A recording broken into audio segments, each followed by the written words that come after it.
There is perhaps no greater tyrannical cultural force in contemporary Western civilization than the trash that is called rap music. Now, let me be very clear about what I'm saying. I'm not saying that every single song that goes under the label rap music ever produced is trash. I'm saying what counts for rap in the 21st century is quite trash, and I'll explain what I mean in a second.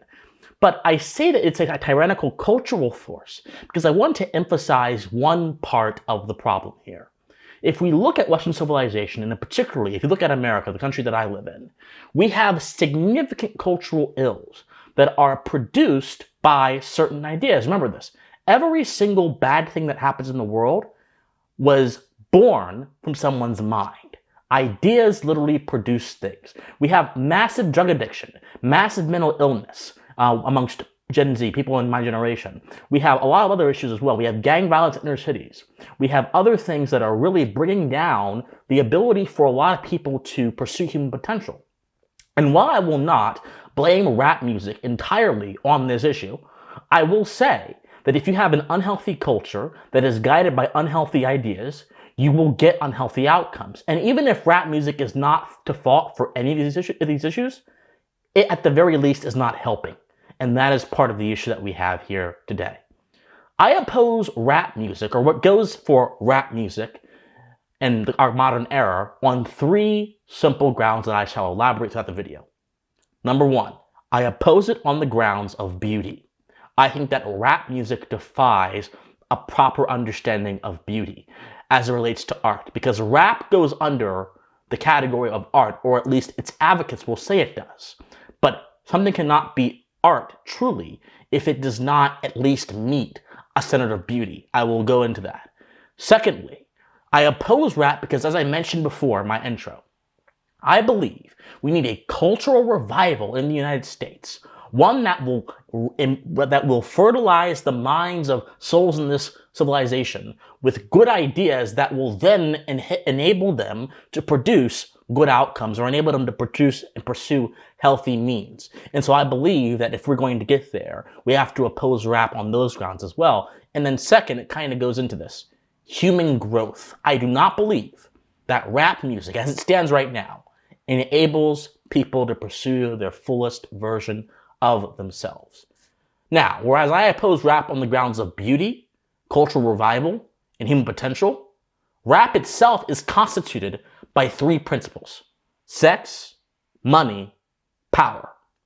And these sort of trifecta of evils, these brothers of evil, so to speak, if you want to call it that, are really what I am opposing when I criticize rap music. As opposed to opposing the artists themselves, which I have no opinion of, I'm opposing the ideas they transmit through their artistry. I put that in air quotes.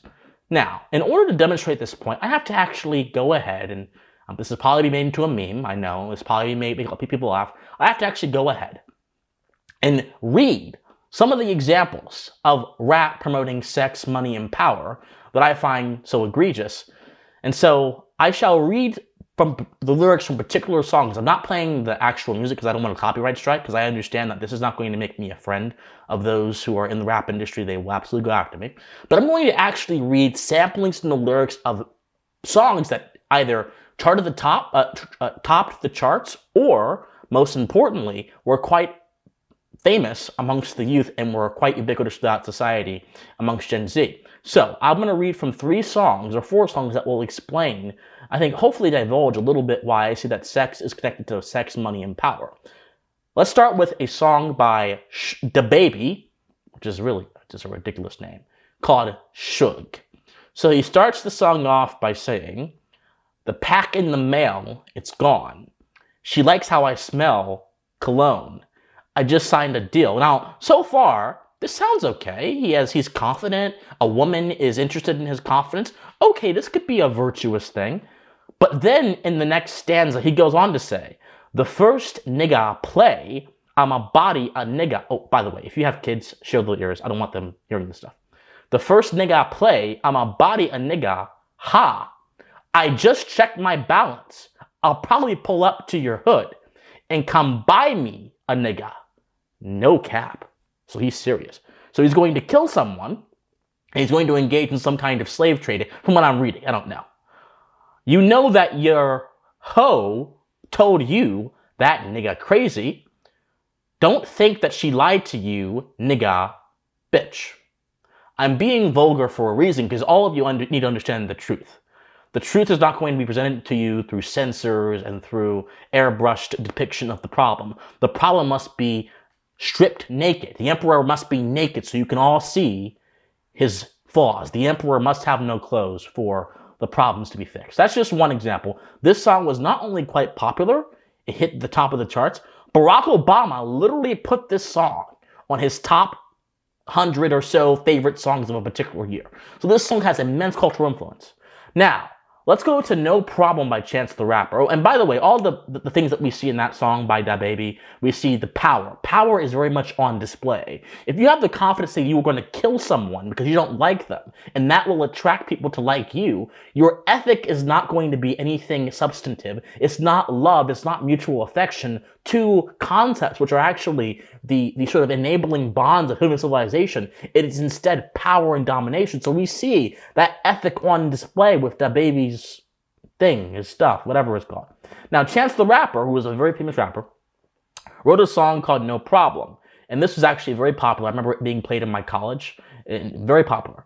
And it goes like this. I'm going to quote a little bit. He said, "If one more label try to stop me, it's gonna be some dreadhead niggas in your lobby.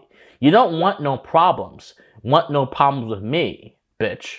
You don't want no problems. Want no problems with me. Just another day, had to pick up all the mail. There go Chano riding through the streets. They'd be like, there you go." And so he goes on to say, this basically is a very aggressive song, very domineering song. Some may argue that he's trying to just push his label away and criticize his label, but obviously he's talking about a lot of different things. He threatens to shoot people in this song. Again, this embodies the ethic of contemporary rap, which is power. I'll give rap credit. Back in the 90s, there was more of a push towards storytelling and adventure and understanding the struggles of particular areas. Like if you look at Tupac Shakur or Biggie Smalls or whatever, you may see that. But even in the 90s, there was a lot of nasty, vice-laden stuff in rap. Look at Snoop Dogg's first album, if you don't believe me. Now, Fetty Wap, another popular rapper, a song called My Way, which was very popular when I was in high school. It goes like this.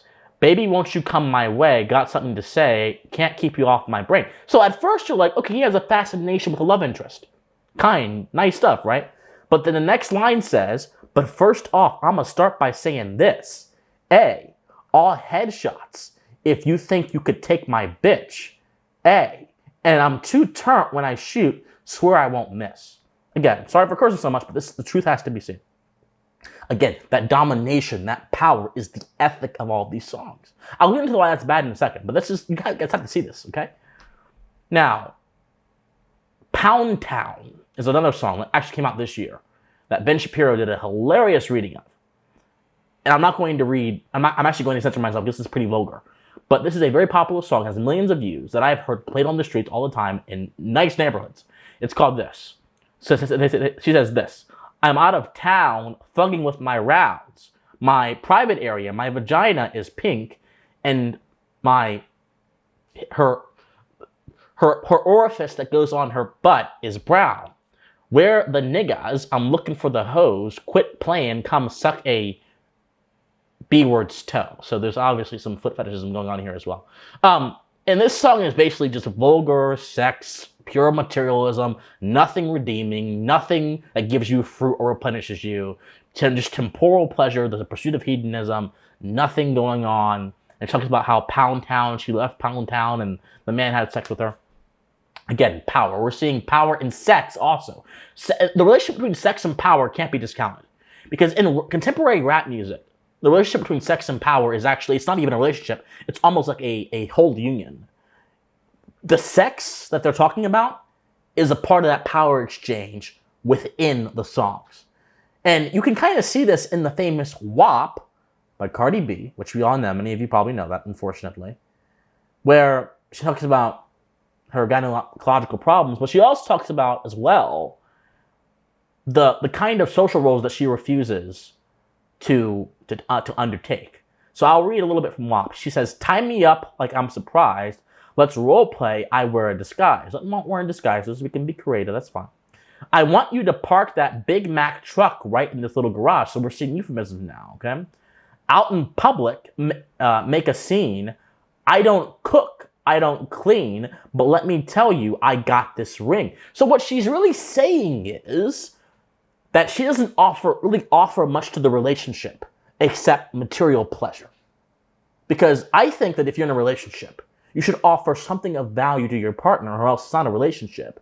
It's a one-sided, glorified daycare, which is what I think a lot of adults these days mistake as a relationship. They mistake someone taking care of them and them doing nothing at all, no mutual exchange, as a relationship. So that's my thoughts.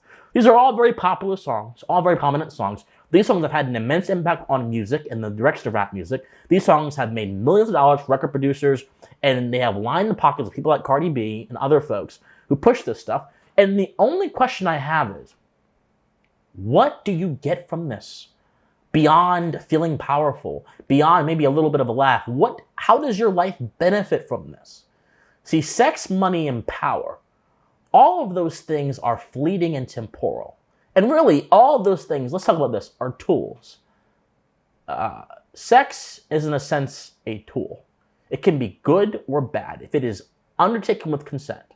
And I'll add on to this. Undertaken within the bounds of a committed relationship, it can be a very good tool. But if sex is undertaken to enrich oneself or to just serve some vain desire, then it produces nothing that lasts and everything that is temporary, and thus leaves you in a worse spot than you were when you first started out. Power. A lot of folks in conservative circles, because I'm a conservative, they will say, well, Christian, the thing about the left wing is that they're all about power.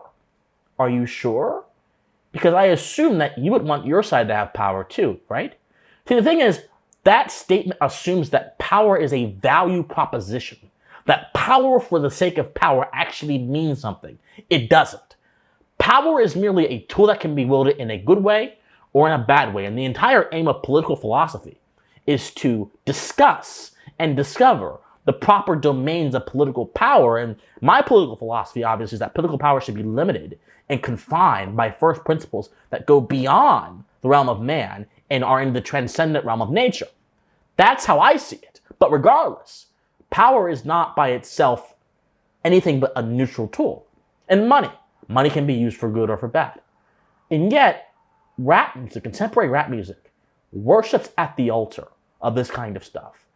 They brag about how much sex they have, about how much money they have, about how much power they have, about how many people they have that can go kill someone. And yet, in all of this conversation, you hear no virtue extolled. To be truthful, my friends, these concepts have been talked about time and time and time again throughout the history of rap music. These concepts have been displayed time and time and time again throughout human civilization.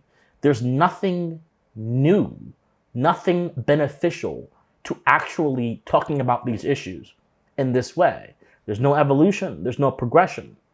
And so, if I want to have cultural revival, if I want to have beauty, if I want to have human growth, I have to feed myself ideas that help me as a person grow and grow properly. Because you can grow into a mess. You can grow into things that are not good. Growth by itself is also neutral. But you have to grow properly. Now, again, the 3 reasons I oppose rap. Let's talk about beauty. Beauty, many say that beauty is subjective. And to a certain sense, I would agree. But there are particular limits that we recognize that actually give beauty some teeth. So, for example, if someone has a proportionate face, you may say that person is good looking. Now, someone with a proportionate face could be ugly to someone else, of course. That could be their preference. But the fact that their face is proportionate is pleasing to the senses. When people hear, for example, the screeching noises of a tire against the road, most people would be recoiled. Like, why is it happening? That violates our sense of what is proper. Beauty is found in particular ideas conforming to their nature and acting in a way that is proper. A car that can drive is beautiful. A car that transports urchins to a school for daycare or whatever is even more beautiful. A car that transports homeless urchins towards a school for daycare to help them learn is the most beautiful of the cars. There are different levels of beauty. For example, two people in a consensual relationship is beautiful. Two people in a relationship that actually produces fruit, children, is even more beautiful. Two people in a relationship that produces fruit and then instills virtue in the fruit, in the children, is even more beautiful. Again, we can keep going, but there are just certain things that we understand fit with particular ideas. But what fits with human prosperity and human nature and society when it's all about domination, when it's all about materialism? See, society is actually maintained by a transmission and exchange of values. The reason, for example, a business owner opens a business is to exchange value with the customer, to give them something they didn't have before. And also, in a non-monetary sense, this is true as well. The reason people watch YouTube is to be entertained. There's a value in it, or to learn something. There's value in that. And the content creators on YouTube also give that value to you. But to understand values in the best way and to therefore get more out of the values, you have to understand that man is not merely a creature of material pleasures and drives. He's a spiritual being. And this doesn't have to have a religious connotation to it. He's a being whose desires and whose behaviors come from a source that is not always reducible to the material world. And yet rap music reduces everything to exchanges of power, to exchanges of gaining money, it reduces almost everything to materialism. And so in that sense, not only is it ugly, it's not beautiful because it's not proper, because human society is not properly understood by seeing everything as a power dynamic, which is why the left is so wrong on many issues, but also it doesn't help you grow. It doesn't help you reach your potential thinking like that. The ideas are so rotten. The ideas are so disgusting that they do nothing more than give you maybe some temporary high. Again, this is the reason I oppose rap. And so if I'm going to have a cultural revival where we in the West feed ourselves good ideas, we have to also have those good ideas. And if you have this tyrannical force, which talks all about aggression and death and destruction, and not about goodwill and beneficence and charity and virtue, you won't get a healthy society. Now, I should also mention, this is not all abstract. How come so many rappers, their lives end in gunfire or end in death and destruction? How come? How come at a lot of rap concerts, for example, there's a lot of injuries that happen? We saw what happened in Astroworld, and you say Astroworld is just an exception. Well, maybe, but at many rap concerts, there's a lot of craziness that happens that ends on people getting injured or severely hurt. Why? There's something about the music that unlocks this primal urge in man and pushes him to bad actions, unhealthy behavior. Now, of course, not everyone is affected the same way by the music. I'm not saying that everyone who listens to rap will go out and do bad things. But I'm saying, this is my basic point. If you don't feed yourself healthy ideas, at the very least, you won't be helped in your life's journey. At the very worst, you will be disabled in your ability to understand things properly and to act and behave in a manner that is conducive to society. That's what I mean. And that's why I am 100% think rap music, by and large, is a tyrannical force in our society. Now, my friends, this does not mean that all rap music is bad or whatever. This does mean that the mainstream rap music that most people listen to, most people in Generation Z or whatever listen to, that gets the most play, that has a lot of influence, is corrupting to the mind and the spirit. We need a revolution of the mind, my friends. Materialism is no substitution for sound values and sound thinking. Because if man reduces himself to materialism in the pursuit of hedonistic pleasure, then my friend, he's no longer a human being. He's not even fully a thinking person. He is merely an animal seeking out the next sort of instinctual pull he can get from the world. But we're higher than that as human beings. We're better than that as human beings. And understanding that we're better than that has allowed us to build civilization.